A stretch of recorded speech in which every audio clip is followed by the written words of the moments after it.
চতুর্থ শ্রেণীর গণিত বইয়ের আজকের ভিডিওতে আমরা 22 পৃষ্ঠার 9, 10, 11 এই তিনটা ম্যাথ সমাধান করে দেব। তো 9 নম্বর ম্যাথটা খেয়াল করো যে বিভিন্ন উৎস থেকে, উৎস বলতে কি পত্রিকা, অভিভাবক অথবা ইন্টারনেট, এই বিভিন্ন উৎস থেকে বাংলাদেশে 8টি বিভাগের জনসংখ্যার তথ্য সংগ্রহ করে বড় থেকে ছোট ক্রমে সাজাও, মানে বড় থেকে ছোটোর দিকে সাজাবো। আর উৎস বলতে তিনটা কি পত্রিকা অথবা তোমাদের অভিভাবকের সাহায্য নিয়ে অথবা ইন্টারনেটের মাধ্যমে এই তথ্যগুলি তুমি পাবা যে 8টা যে বিভাগ আছে সেই বিভাগের জনসংখ্যা কেমন, মানে কোথায় কত। তো এটা আমি ইন্টারনেটের মাধ্যমে অলরেডি কালেক্ট করছি। সেটা দেখো এখানে যে আমি লিখে রাখছি এখানে যে ঢাকা বিভাগের জনসংখ্যা হচ্ছে কত, 45 মিলিয়ন। তারপরে চট্টগ্রাম হচ্ছে 34.1 মিলিয়ন, রাজশাহী হচ্ছে 20.3 মিলিয়ন, খুলনা হচ্ছে 17.8 মিলিয়ন, রংপুর হচ্ছে 17.6 মিলিয়ন, আর ময়মনসিংহ হচ্ছে 12.2 মিলিয়ন, সিলেটের 11 মিলিয়ন এবং বরিশালের 9.3 মিলিয়ন। তো এইটা কিন্তু আমি অলরেডি এই বড় থেকে ছোট ক্রমে সাজিয়েই রাখছি, কারণ দেখো এখানে এই ঢাকা বিভাগের জনসংখ্যা সবচেয়ে বেশি 45 মিলিয়ন, তারপরে চট্টগ্রামে একটু কম এবং রাজশাহীতে আরও কম। এইভাবে করে দেখো এই 45-এর চেয়ে 34 একটু ছোটো, তার চেয়ে 20 আর একটু ছোটো, তার চেয়ে 17 আরও ছোটো।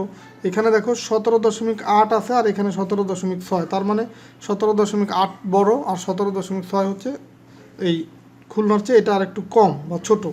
তো এইভাবে করে আমি বড় থেকে ছোট ক্রমে অলরেডি সাজিয়ে রাখছি। তো তোমাদেরও যদি পরীক্ষা এই টাইপের সংখ্যা দেওয়া থাকে তো ছোট থেকে বড় বা বড় থেকে ছোট এভাবে সাজাতে বলতে পারো। তো আশা করি তোমরা সেটা করতে পারবে। এখন বাকি ম্যাথগুলো দেখো, 10 নম্বর যে ম্যাথটা আছে, যেমন নিচের প্যাটার্নগুলো সম্পন্ন করি। তো এই যে 1 নম্বরের যে প্যাটার্ন অনুযায়ী এই খালি করে পূরণ করতে হবে। তো 1 নম্বরে দেখো প্যাটার্নটা কীরকম আছে, 9, তারপর আছে 18, তারপরে 27।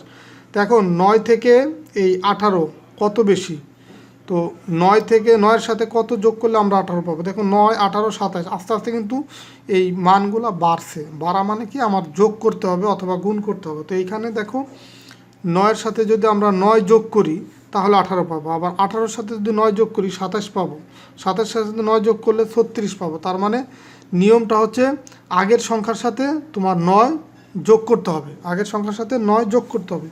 তার মানে 27-এর পরের সংখ্যাটা হবে 36-এর পরের সংখ্যাটা হবে 36 যোগ 9। তো আমরা এখানে যদি 36 যোগ 9 করি তাহলে পাবো হচ্ছে 6 9 15 5, হাতে আমার 1 1 আর 3 4, মানে পাবো হচ্ছে এখানে 45। তো পরের সংখ্যাটা হবে 45 যোগ 9, তো 45-এর সাথে 9 যোগ করলে আমরা পাবো হচ্ছে 54। 2 নম্বর দেখো 48 40 32 24। তো এইখানে সংখ্যাগুলো কিন্তু কমছে। দেখো 48-এর থেকে 40 একটু ছোট, তারপরে 40 থেকে 32 আরেকটু ছোট, 32 থেকে 24 আরও ছোট। তার মানে প্রত্যেক ক্ষেত্রে তোমার এই কমছে মানটা। তো এখানে মানটা কমা বলতে 48 থেকে 40 যদি বিয়োগ করি এখানে পাবো হচ্ছে 8। তার মানে প্রত্যেক ক্ষেত্রে এখানে 8 করে মাইনাস হয়েছে, মানে আগের সংখ্যার সাথে 8 বিয়োগ করলে পরের সংখ্যা পাবো। তো এবার 40 থেকে 8 বিয়োগ করলে 32 পাবো, 32 থেকে 8 বিয়োগ করলে 24 পাবো। এখন 24 থেকে যদি আমরা 8 বিয়োগ করি তাহলে দেখো কত পাবো, এই 8 আছে কত হলে 14 হবে, 6 হলে হাতে আমার 1 1 আছে কত হলে 2 হবে, 1 হলে। তার মানে এখানে পাচ্ছি কত, 16। 24-এর পরের ছোটো সংখ্যাটা হবে কত, 16। 16 থেকে 8 বিয়োগ করলে এখানে পাবো হচ্ছে 8। তো এটা পূরণ হয়ে গেল। এরপর দেখো 3 নম্বর 178 172 166। তো এখানেও কিন্তু সংখ্যাগুলো কমছে। এখন কত কমছে, এই 78 থেকে যদি আমরা 72 বিয়োগ করি তাহলে এইখানে পাবো হচ্ছে 6, তার মানে 6 কমছে। তো 72 থেকে আবার 6 বিয়োগ করলে এখানে পাবো 66, তার থেকে 6 বিয়োগ করলে 160 পাবো, 160 থেকে 6 বিয়োগ করলে 154। তো 154 থেকে যদি আমরা 6 বিয়োগ করি, বিয়োগ করবো কত, 6 কত থেকে 154। তো 154 থেকে যদি 6 বিয়োগ করি, 6 আছে কত হলে 4 হবে, 14 হবে, 8 হলে হাতে আমার 1 1 আছে কত হলে 5 হবে, 4 হলে, আর এই 1 এখানে নামাই দিলাম, মানে 148। তো এখানে পাবো কত, 148। তো পরেরটা আবার এটা থেকে আরও যদি আমরা 6 বিয়োগ করি তাহলে এখানে পাবো 142।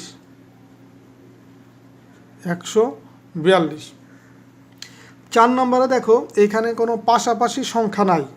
এখানে প্রথমে আছে 25, তারপর আবার 3টা খালি ঘর দিয়ে আছে 45, তারপর আবার 3টে খালি ঘর দিয়ে আছে 65। তার মানে এই 25 আর এই 45 এর ভিতরে তোমার মানে সমান সংখ্যকভাবে বৃদ্ধি পেয়ে 3টা সংখ্যা এখানে লিখতে হবে।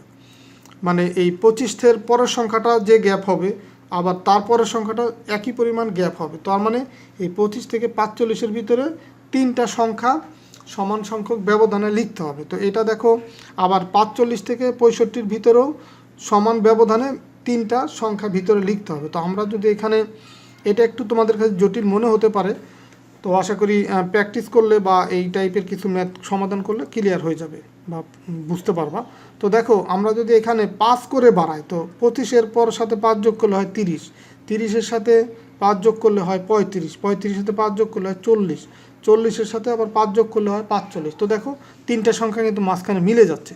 আবার পরেও যদি দেখো 45 থেকে 5 5 করে যদি বাড়াই, এখানে পাবো 50, এখানে 55, এখানে 60, 60-এর পরে 65, তা মিলে যাচ্ছে। তার মানে 5 করে বাড়াইলেই হবে। তার মানে এখানে হবে 30, এখানে হবে 35, এখানে হবে 40, আর এইখানে হবে তোমার 45-এর সাথে 5 যোগ করলে 50, 55, 60, এরপরে 65। দেখো মিলে গেল। তো এটা তোমরা চিন্তা করলে বা কিছু নিয়ম এরকম প্র্যাকটিস করলে এগুলো শিখে ফেলবো। তো এরপরে দেখো 11 নম্বর ম্যাথ। এখানে বলছে কি একটি প্যাটার্ন তৈরি করো যার শুরুর সংখ্যা হচ্ছে 0 এবং নিয়মটি হবে আগের সংখ্যার সাথে 8 যোগ হবে। তার মানে শুরু যদি 0 হয়, 0-র সাথে 8 যোগ করলে কত হবে? 8 হবে। আবার 8-এর সাথে 8 যোগ করলে কত হবে? 16 হবে। 16-র সাথে 8 যোগ করলে কত হবে? 24, 24-এর সাথে 8 যোগ করলে 32, 32-এর সাথে 8 যোগ করলে 40। তো এইভাবে করে কিন্তু যেতেই থাকবে, যেহেতু শেষের সংখ্যা কিন্তু বলে নাই, আমাকে বলতে শুধু যে প্রথম সংখ্যা 0 হবে এবং এর সাথে পরের সংখ্যাটা হবে আগের সংখ্যা যোগ হচ্ছে 8।